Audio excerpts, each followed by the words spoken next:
नमस्कार, capital TV का खास शो ऑपरेशन पाकिस्तान देख रहे हैं आप। मैं हूं आपके साथ पूजा। अमेरिका के राष्ट्रपति ट्रंप साहब ने गजब का सपना दिखाया है हमारे दुश्मन देश पाकिस्तान को। ट्रंप ने पाकिस्तान के रेगिस्तान में तेल की नदियां बहाने का ऐलान कर दिया है और सुनिए, अब दावा यहां तक कर दिया है कि एक दिन भारत पाकिस्तान से तेल खरीदेगा। यानी जिस पाकिस्तान की राजधानी इस्लामाबाद में आज पेट्रोल 272 रुपए लीटर बिक रहा है, जहां गाड़ियों की टंकियां ईरान से तस्करी के तेल से भरी जाती है, वहां अब तेल का निर्यात होगा और वो भी भारत को। ये किसी मजाक से कम नहीं है। दरअसल ट्रंप पाकिस्तान को ऑयल डील के नाम पर वही पुरानी चने की झाड़ पर चढ़ा रहे हैं और पाकिस्तान उस झाड़ में चढ़ता चला जा रहा है। साथ ही ट्रंप साहब टैरिफ में लिपटा प्यार भी उड़ेल रहे हैं। अमेरिका ने पाकिस्तान पर 19% का टैरिफ लगाया है, पर इन खबरों के पीछे की सच्चाई ये है कि अमेरिका अपना उल्लू सीधा कर रहा है। ना तेल मिलेगा, ना डील टिकेगी, लेकिन पाकिस्तान बैंड बाजे के साथ खुश है कि अमेरिका साथ है। तो आज अमेरिका पाकिस्तान के बीच मतलबी दोस्ती पर चर्चा करेंगे। साथ ही खबर आपको बता दें, ईरान के राष्ट्रपति मसूद पेजकिशियान पाकिस्तान का कल दौरा करेंगे। वो शहबाज शरीफ के निमंत्रण पर 2 से 3 अगस्त को पाकिस्तान के राजकीय दौरे पर रहेंगे। तो इस दौरे के पीछे की रणनीति भी आपको बताएंगे और चर्चा के लिए मेरे साथ स्टूडियो में मौजूद हैं कैपिटल टीवी के editor in chief doctor Manish Kumar और एग्जीक्यूटिव एडिटर राजीव जी। सर, आप दोनों का बहुत बहुत स्वागत है। धन्यवाद। सर, ये अमेरिका और पाकिस्तान के बीच की दोस्ती इतनी परवान क्यों चढ़ रही है? मुझे तो एक चुटकुला याद आने लग गया कि एक शख्स था, वो मुर्गी को दाने दे रहा था, तो ऐसे कर रहा था, ले मुर्गी ले। हाँ, तो सामने वाला बोला, कह रहे किसको बेवकूफ बना रहे हो, मुर्गी कहाँ है? तो सामने वाले ने कहा, तो दाना कहाँ है? ना दाना है ना मुर्गी है। तो डोनाल्ड ट्रंप यही काम कह रहे हैं। जैसे ही खबर आई कि हम ऑयल का बहुत बड़ा डिपो ऑयल निकालेंगे, पाकिस्तान के टीवी चैनलों पे जो है वो चलने लग गया कि वहाँ की एजेंसी ने कहा कि जिस ऑयल रिजर्व के बारे में वो बात कर रहे हैं, जो ग्वादर से कुछ दूर, वहाँ की एजेंसियों ने कहा कि हमने खरबों रुपए खर्च कर दिए इसी आधार पे कि वहां ऑयल मिलेगा, ऑयल मिलेगा, ऑयल मिलेगा। वहां तो कुछ मिला ही नहीं। तो डोनाल्ड ट्रंप कौन सी ऑयल खदान के बारे में वो बातचीत कर रहे हैं, कौन सा उनको, उसको कहते हैं ना, कुआं मिल गया तेल का, कि जिसके बारे में वो इतना ज्यादा, दिक्कत क्या है, डोनाल्ड ट्रंप परेशान चल रहे हैं। उनकी परेशानी की वजह यह है कि बहुत सारे प्रॉब्लम्स उनके इस टैरिफ वॉर को लेकर के आ गया। आपने ये सारा कुछ ये किया था कि हम एक इस तरह का टैरिफ लगाएंगे जिसमें चाइना झुक जाएगा, इंडिया झुक जाएगा, ब्राज़ील झुक जाएगा, कनाडा झुक जाएगा, ईयू झुक जाएगा। तो पहले ही आते उन्होंने क्या किया, उन्होंने कहा कि भाई ऐसा है, हम सब खर्च वर्च नहीं देंगे, ये नाटो वगैरह में खर्च वर्च नहीं करेंगे, ये तुम्हारा जो प्रॉब्लम है वो तुम रखो, हम अपना प्रॉब्लम, हम एक भी पैसा खर्च नहीं करेंगे, ऊपर से हम आपको टैरिफ, ऊपर से टैक्स लगाएंगे। सबसे पहला तमाचा जो है वो चीन ने मार दिया। चीन ने कहा, अच्छा जितना लगाना लगाओ, हम भी लगा देंगे, हमें तुम्हारी जरूरत नहीं है। और दिक्कत ये हो रहा है कि वहां जिन लोगों ने इनको समर्थन दिया, वही मीडिया, वही एक्सपर्ट अब ये कह रहे हैं कि इस डोनाल्ड ट्रंप को तो हमने नहीं चुना था। ये इतना ज़्यादा आप चीज़ों को ख़राब कर रहे हो कि आने वाले 3-4 प्रेसिडेंट को लग जाएगा चीज़ों को दुरुस्त करने में। आप पाकिस्तान के पास गए और पाकिस्तान के ऊपर वहाँ पे इवन फॉक्स टीवी ये सवाल करना शुरू कर दिया, जो डोनाल्ड ट्रंप का बिल्कुल खासम खास है, उनके समर्थन में रहता है। वो पूछ रहा है कि भाई पाकिस्तान में क्यों, पाकिस्तान, आप हिंदुस्तान से रिश्ते तोड़ के पाकिस्तान से रिश्ते को आप तरजीह दोगे तो ये तो बहुत बड़ा स्ट्रेटेजिक मिस्टेक हो जाएगा। और क्यों कर किया जा रहा है, क्योंकि अब वहां पे खबरें छपने लग गई है इट इज जस्ट बिकॉज कि वहाँ जो डोनाल्ड ट्रंप का अपना जो पिछली बार जब वो प्रेसिडेंट थे, जो सिक्योरिटी चीफ था, उसने एक लॉबी फर्म बनाया और उसको पाकिस्तान ने हायर किया। अभी पाकिस्तान मंथली $300 मिलियन हर महीने वो लॉबिंग पे खर्च कर रहा है। तो लोग अब उस चीज के ऊपर सवाल खड़े करने लग गए हैं कि जो अमेरिका की जो फॉरेन पॉलिसी है वो लॉबिस्ट तय कर रहे हैं। नंबर 2, सवाल ये भी उठ रहा है कि भाई आप फिर से एक टेररिस्ट स्टेट को, क्योंकि देखिए वहाँ का विदेश मंत्रालय, वहाँ का पेंटागन, वो पाकिस्तान को तरजीह तो देना चाह रहा था उसके जियो पॉलिटिकल सिचुएशन को लेकर के, जो उसका लोकेशन है उसको लेकर के, और आप इस तरीके से स्ट्रेटजिक मिस्टेक करना शुरू कर देंगे तो ये तो साफ दिख रहा है कि पाकिस्तान को ये डोनाल्ड ट्रंप के ऑफिस से जो कुछ भी दिया या बताया जा रहा है वो ना तो वहाँ की संसद, ना ही उनकी पार्टी, ना ही विदेश मंत्रालय और ना ही पेंटागन से इसकी कोई सिक्योरिटी है। सिक्योरिटी क्यों है? क्योंकि ये मुनीर और इनके दामाद जी है ना, ट्रंप के जो दामाद हैं, इन लोगों ने जुगलबंदी करके वो क्रिप्टो का कैपिटल बनाना चाह रहा है। साथ ही साथ कोई बताया कि कोई गोल्ड का खदान निकला है, उसके बारे में चर्चा नहीं कर रहे हैं, वो दामाद लेकर के जाएंगे। तो ये सारी चीज़ें हैं। आपने बिल्कुल सही कहा कि चने के झाड़ पे चढ़ाया जा रहा है और पाकिस्तान बर्बाद होने के कगार पे। तो और पाकिस्तान जो है वो चने की झाड़ पे चढ़ता भी जा रहा है, क्योंकि जो भी ऐलान किए जा रहे हैं, जो भी बातें ट्रंप की तरफ से आ रही है, पाकिस्तान तो काफी खुश नजर आ रहा है, कह रहा है कि हम दोनों के बीच में गहरी दोस्ती है, ये दोस्ती आगे भी चलती रहेगी। देखिए उसकी मजबूरी है, अभी पाकिस्तान सबको खुश करने की कोशिश कर रहा है, क्योंकि भारत के साथ जो संघर्ष चल रहा है उसमें पाकिस्तान की स्थिति काफी कमजोर हो गई है। जो ये टैरिफ वार की बात जो चल रहा है अमेरिका के साथ, लेकिन वो चाह रहा है कि अमेरिका पाकिस्तान का सपोर्ट करे और उधर चीन भी पाकिस्तान का सपोर्ट करे, इधर ईरान से भी उसे सपोर्ट मिले, क्योंकि भारत ने तो नकेल कस दिया है। जितने डायरेक्ट और इनडायरेक्ट ट्रेड भारत के साथ थे वो सारे खत्म।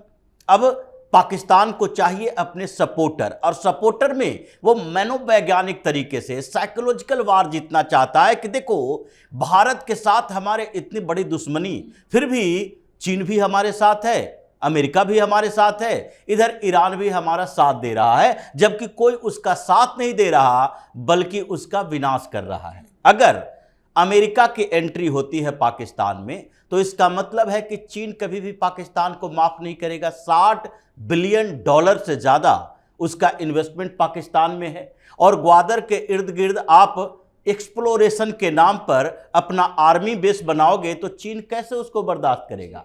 क्योंकि ये पेट्रोलियम का, तेल का गुब्बार तो पाकिस्तान में पहले ही फूट चुका था। ये इमरान खान हुआ करता था प्रधानमंत्री, 2019 में बोला देखो हमारे पास तेल का बहुत बड़ा भंडार है। क्यों? क्योंकि वो दिखाना चाहता था आगे के चुनाव में सपोर्ट मिले कि पाकिस्तान की इकोनॉमी भी अब बूस्ट करने वाली है। और उसके बाद जैसे ही उसने बोला, उसके बाद से ही पाकिस्तान का जो वाइल्ड डिपार्टमेंट है उसने सीधे तौर पर नकार दिया कि नहीं नहीं हमारे यहाँ कोई तेल भंडार नहीं है। उसने पूरी रिपोर्ट सौंपी और रिपोर्ट फिर डॉन पेपर में भी एनालिसिस छपा था। इसके बारे में बताया गया कि देखो इन सारे जो डिपार्टमेंट हैं एक्सप्लोरेशन वाले, इन सब ने मिलजुल कर खुदाई भी शुरू कर दी थी, और खुदाई छोटी मोटी नहीं हुई थी। 5500 मीटर गहरा इन लोगों ने बोरवेल डाला था और चेक किया सारे कोस्टल एरिया में कि कहीं तो मिल जाए। अरबों डॉलर की बात हो रही है, अरबों रुपया खर्च किए गए जैसा डॉक्टर साहब ने बताया। उसके बाद भी इन लोगों ने कुछ दिन और खोज जारी रखा, नहीं मिला। चीन का सहयोग उस समय भी मिला था। चीन इतना बेवकूफ नहीं है कि इतना बड़ा पेट्रोलियम भंडार अगर पाकिस्तान में हो और वो अरबों डॉलर इन्वेस्टमेंट कर रहा है पाकिस्तान में और उसको इतने सालों तक छोड़ के बैठा हुआ है, तो इसलिए तेल का तो गुब्बार फूटा हुआ है। ये तो जैसा आपने बताया कि ईरान से स्मगलिंग के तेल लेता है, ईरान का राष्ट्रपति उसीलिए जा रहा है। ये जो शहबाज शरीफ ने बार बार कहा, और बलूचिस्तान में जो संघर्ष चल रहा है, सबसे ज्यादा बलूचिस्तान के इलाके में यह स्मगलिंग होता है। ये वॉइस ऑफ अमेरिका की रिपोर्ट थी कि लगभग 24 लाख लोग बलूचिस्तान के हैं, वो इसी तेल के स्मगलिंग पर निर्भर रहता है और 5 से 6 लाख लीटर हर रोज ये तेल चुराता है ये ईरान का। तो ये ईरान के राष्ट्रपति जो पाकिस्तान के दौरे पर आ रहे हैं, शहबाज ने खुद इनवाइट किया है, तो उसके पीछे का क्या यही मकसद है? देखिए, ईरान के राष्ट्रपति ने बार बार कहा था कि भाई अमेरिका की एंट्री नहीं चाहते हैं। एक बार तुमने अमेरिका का सहयोग कर दिया, हमारे खिलाफ अमेरिका ने युद्ध छेड़ा, और उसके बाद अब बार बार अमेरिका को हमारे दरवाजे पर खड़ा कर दोगे तो वही स्थिति हो जाएगी जैसे रूस और यूक्रेन की है। यूक्रेन रूस का युद्ध जो है वो एक रीजनल कॉन्फ्लिक्ट है कि वहां पर हमारे दरवाजे पर नाटो की फौज लाकर खड़ा कर दोगे तो हम ये बर्दाश्त नहीं कर सकते। ईरान बार बार ये चेतावनी दे रहा है और उधर से चीन चेतावनी दे रहा है, अफगानिस्तान की तरफ से अलग अटैक हो रहा है। तो इन 3 देशों को ये बैलेंस करने के लिए तीनों जगह पर, हर जगह पर ये अपना दूत भेज रहा है। जैसे देखिए, मुनीर गया अमेरिका, पीछे पीछे उसका डिप्टी पीएम भी गया, और इधर एक डिप्टी पीएम चला गया यहां जा चीन, और चीन में डील करना शुरू कर दिया। उधर ईरान को बार बार रिक्वेस्ट कर रहा था कि शहबाज शरीफ भी गया है, तुर्की की मध्यस्थता करवाया कि तुर्की से बोला चलो ईरान के राष्ट्रपति को समझाओ एक बार कम से कम हमारे यहां आ जाए, ताकि ग्लोबल स्तर पर हम ये दिखा सकें कि ईरान हमारे साथ दुश्मनी नहीं निभा रहा, हम दोनों अच्छे रिलेशन के साथ हैं। तो एक बार तेल की बात हो गई, ट्रंप ने बोल दिया अमेरिका जिसके ऊपर तेल की बात करता है उसका विनाश तय है, चाहे अफगानिस्तान हो, चाहे इराक हो, चाहे कुवैत हो, चाहे सीरिया हो। ये पूरे अरब के देशों में वो विनाश कर चुका है और अब पाकिस्तान की बारी है। मुनीर को निपटाया, शहबाज को फंसा कर रख दिया। और मीर यार बलूच तो ये कह रहे हैं कि नहीं, कोई तो ऐसा भंडार है ही नहीं, आसिम मुनीर जो है वो गुमराह कर रहे हैं। देखिए, ये पाकिस्तान ही गुमराह हुआ एक मुल्क है। अब डोनाल्ड ट्रंप को कोई CIA वाले कोई रिपोर्ट दे रहे हैं या नहीं दे रहे हैं वो पता नहीं, लेकिन अगर ये सोच रहे हैं कि अमेरिकन कंपनीज पाकिस्तान में ऑपरेट करना शुरू कर दे या अमेरिकन टुकड़ियां वहाँ कोई बेस बना ले, तो वो तो ईरान से लड़ेंगे बाद में, अफगानिस्तान से लड़ेंगे बाद में।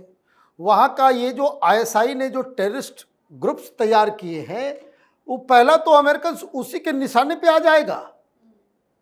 आप देखिए कि जब ओसामा बिन लादेन को ढूंढा जा रहा था, तो जो American CIA operatives, American pentagon या रक्षा मंत्रालय के लोग वहां आते थे, तो चुन चुन के उनको टारगेट कर करके होटल में अमेरिकन डिनर कर रहे हैं, वहां ब्लास्ट, जीना हराम कर दिया था इन लोगों ने। आप वहां किस ख्वाबों ख्यालों की दुनिया में डोनाल्ड ट्रंप है कि आप ये कह रहे हो कि वहां पे हम सब कुछ कर देंगे। अब आप ये समझो कि ईरान का जो राष्ट्रपति वो पाकिस्तान आ रहा है, वो धमकी देने आ रहा है। वो ये धमकी देने आ रहा है कि तुम्हारे जैसे गिरगिट को तो हमने देखा ही नहीं। जब ईरान के ऊपर हमला नहीं हुआ था, इंडिया ने हमला तुम्हारे ऊपर किया, तुम भागे भागे हमारे पास आए। मुनीर भी आया और शहबाज शरीफ भी आए। वो एक घड़ी दे दिया जिसकी वजह से उसका आर्मी चीफ मारा गया, और 4 दिन के बाद आप अमेरिका चले गए और अमेरिका में आप डोनाल्ड ट्रंप से बात कर रहे हो। सिर्फ बात नहीं कर रहे हो, तुम्हारी सरकार ने कहा कि उसको नोबेल पीस प्राइज दे दो। तो ये ईरान के राष्ट्रपति वो स्वयं नहीं आ रहे। He must have been asked by Chinese कि आप जाकर के थोड़ा इनको समझाओ और ये भी बताओ कि चीन भी नाराज है, इंडिया तो तुम्हारे पीछे पड़ा ही हुआ है। इंडिया जब तुम्हारे ऊपर हमला करेगा तो अमेरिकन तुमको बचाने के लिए नहीं आएंगे, वो ईरान और चीन ही आपके साथ खड़े होंगे। और अब आप डोनाल्ड ट्रंप के इशारे पे आप वहां डील कर रहे हो, पैसे के लिए, विमान के लिए, किस चीज के लिए। और ये खबर है, और ये पुख्ता खबर है कि ये जो तमाम डील्स हो रहे हैं उसके पीछे वो कारण है कि 3 एयर बेसेस, एक बलूचिस्तान में, एक नूर खान और एक पीओके के पास, जो राजीव ने कहा कि भाई यूक्रेन और रूस के बीच वॉर क्यों हो रहा है, क्योंकि यूक्रेन के अंदर नाटो की फोर्सेस आ रही है, नाटो घुस रहा था, उसका स्फीयर ऑफ इन्फ्लुएंस बढ़ रहा था। अब आप ये सीपेक के ऊपर आर्मी एयरफोर्स का बेस बनवा दोगे अमेरिका का, चीन आपको छोड़ देगा। आप बलूचिस्तान में एयर बेस बना दोगे अमेरिका का, ईरान आपको छोड़ देगा। तो आप तो एक ऐसे, और इसलिए मैं कहता हूं प्रधानमंत्री मोदी वर्तमान के चाणक्य हैं।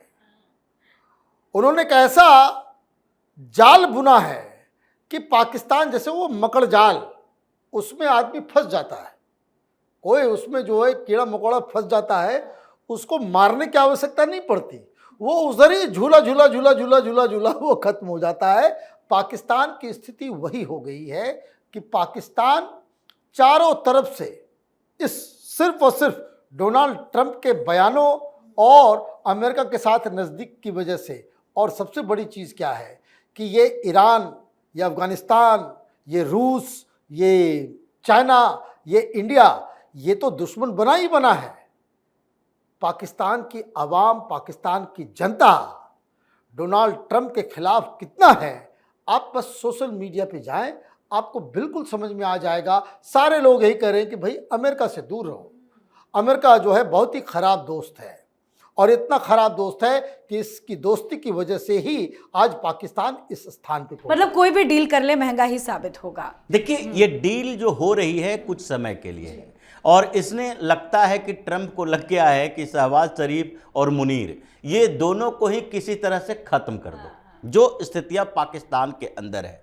क्योंकि पाकिस्तान में जितने टेररिस्ट ऑर्गेनाइजेशन हैं, इन सब को सबसे ज़्यादा उसकी दुश्मनी है वो अमेरिका से है, इसलिए कि उन सब की फंडिंग कहाँ से होती है, ये अरब के देशों से, और सबसे ज़्यादा कहर अरब के देशों में इसने बरपा रखा है अमेरिका ने, और इसी के कारण ओसामा बिन लादेन पैदा हुआ, इसी के कारण इसके ट्विन टावर पर अटैक हुआ, क्योंकि अमेरिका डायरेक्ट इन लोगों के खिलाफ नहीं लेकिन अरब के देशों के खिलाफ कर रहा था। और यही वजह है कि पाकिस्तान के भी जितने टेररिस्ट ऑर्गेनाइजेशन हैं, वो देखता है कि अमेरिका हमारा सबसे बड़ा दुश्मन है। ये भारत के खिलाफ तो भड़काया जाता है कश्मीर के मुद्दे पर, लेकिन अमेरिका के खिलाफ वो खुद ही भड़के हुए हैं, क्योंकि अरब के सारे देशों में इसने पेट्रोलियम ओरिएंटेड पॉलिसी, ये जो पेट्रोल निकालने, वहां से एक्सप्लोर करने, अमेरिकी कंपनियों को ठेका दिलवाने के लिए वहां के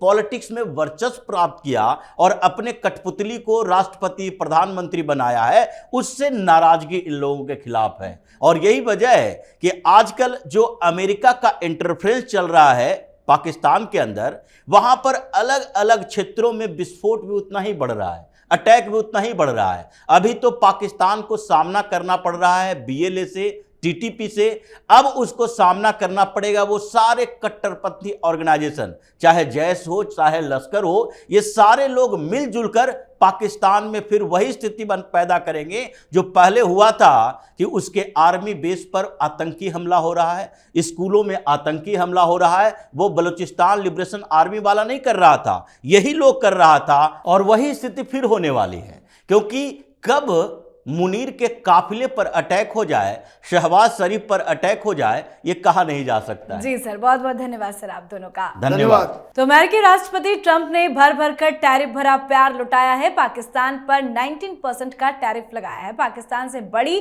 तेल डील की भी घोषणा की है। ट्रंप की इस मेहरबानी को पाकिस्तान अपनी जीत बता रहा है, लेकिन इसकी असल वजह कुछ और है। पाकिस्तान चारों तरफ से फंस चुका है। तो आपको क्या लगता है? आप भी अपनी राय कमेंट करके लिखिएगा। देखते रहिए कैपिटल टीवी। नमस्कार।